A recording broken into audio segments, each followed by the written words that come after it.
You know what's crazy? Some people have investment accounts, retirement contributions, maybe even a little Roth IRA, and they are still getting poorer every single month.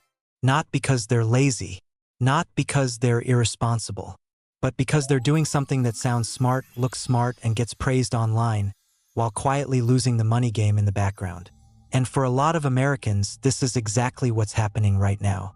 They invest a little, they pay a little on debt, they try to be balanced, they try to be responsible, and somehow they still feel broke, still anxious, still stuck.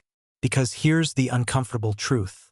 If you're investing for 8% while your credit card is charging you 22%, you are not building wealth. You are trying to run up a down escalator and calling it progress. That's the trap. And once you see it, you'll never think about debt and investing the same way again. Look, maybe this is you. You get paid. You finally have a little extra money left over. Not a lot, but enough to matter. And then the argument starts in your head. One side says, invest it.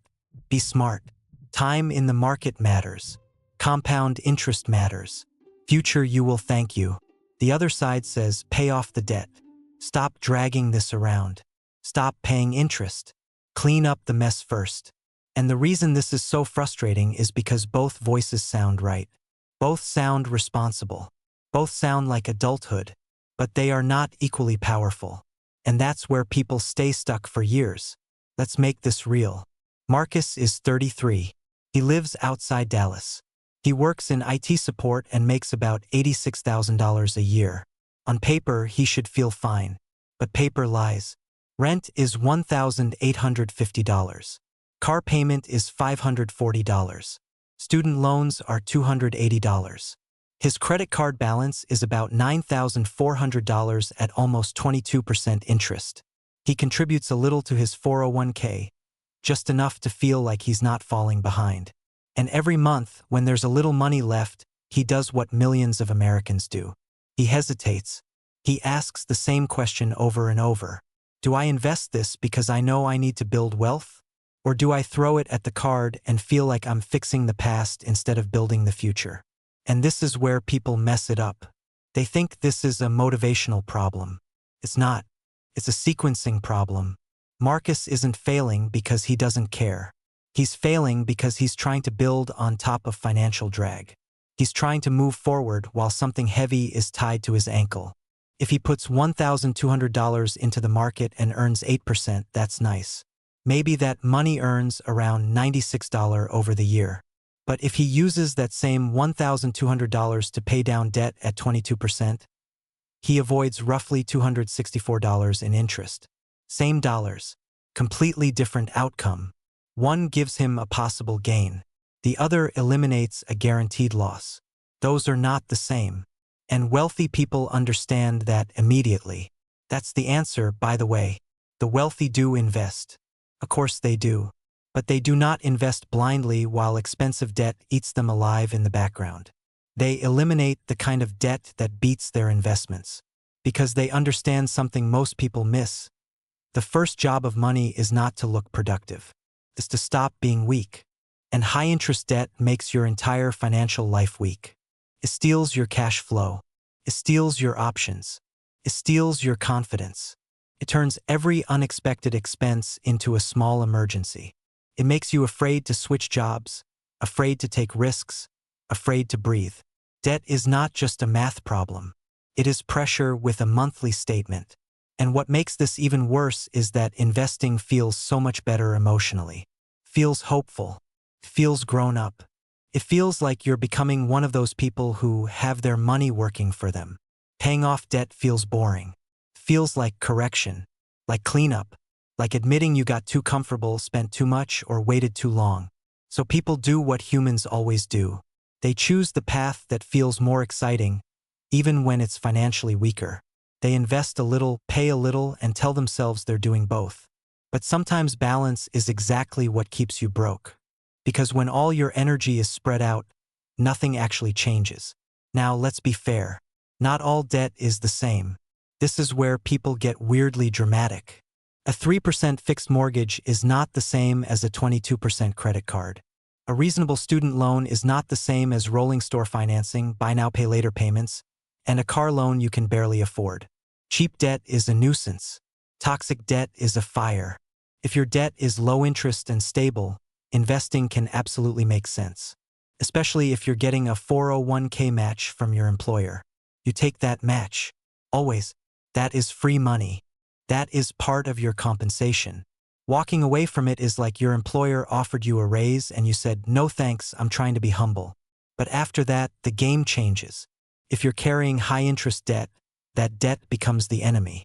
Not because debt is evil, because mathematically, it is stronger than your investing returns. And this is what people don't talk about enough.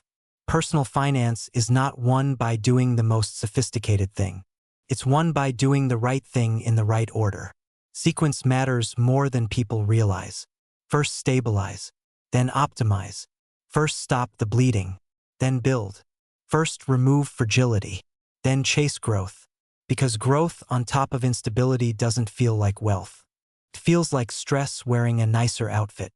Think about what Marcus's debt is actually doing to him. It's not just costing interest. It's keeping him small. He can't build savings easily because too much of his income is already spoken for. He can't invest confidently because he knows part of his financial life is still on fire. He can't absorb a setback because one bad month pushes him right back into survival mode. That's why so many middle-class Americans feel like they make decent money and still never get ahead. Their income is not the problem. Their drag is. They are trying to build a future while leaking cash from the bottom of the boat. So what should Marcus do? This is where people expect some complicated formula. It's not complicated. It's just uncomfortable. First, keep a small emergency cushion. Not a giant pile of cash. Just enough so life doesn't immediately shove him back onto the credit card. Second, get the full employer match in the 401k if he has one. Third, attack the high-interest debt aggressively. Not casually, not evenly, aggressively. Because that debt is giving him a guaranteed negative return every month he keeps it around. And once that toxic debt is gone, then he ramps up investing hard. That last part matters. Because a lot of people hear this and think, okay, so I should never invest until every debt is gone. No, that's not the point. The point is to stop treating all debt like it deserves the same priority. It doesn't. Some debt is manageable. Some debt is suffocating. You don't respond to a paper cut and a house fire the same way. And too many people do exactly that with money. They throw tiny equal payments at everything, make tiny equal contributions everywhere, and then wonder why nothing changes. The surprising part is this: paying off the right debt first is often the fastest way to invest more later. Because once the balance is gone, the payment disappears. The interest disappears. The pressure drops. Cash flow opens up. Suddenly Marcus isn't scraping together random leftover dollars to invest. Now he has room. Now he has consistency. Now he can actually build. And consistency is what creates wealth. Not one lucky year. Not one good month. Not one dramatic decision. Consistency. People love talking about compound interest, and that's fair. Compound growth is powerful. But negative compounding is powerful too. High-interest debt is compound interest with your name written on the victim line. So before you obsess over the perfect ETF, the perfect portfolio, or whether the market returns 7% or 9%, ask the more important question. What guaranteed return do I get by killing this debt? If the answer is 18%, 20%, 22%, then the decision is almost already made. And honestly, this is why wealthy people often look calmer around money. It's not because they know some secret stock.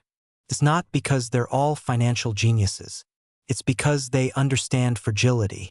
They understand that when your money is leaking fast, the smartest move is not to decorate the system. It's to fix it. They remove the pressure first. Then they let investing work over time from a position of strength, not desperation.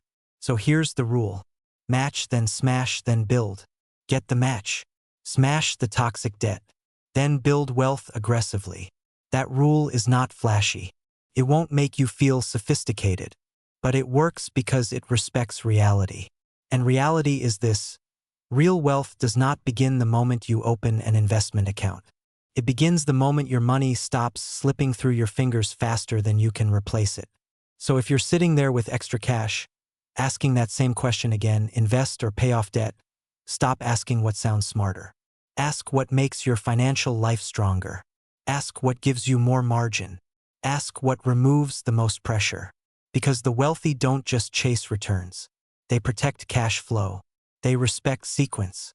And they understand that sometimes the best investment is eliminating the thing quietly destroying your future.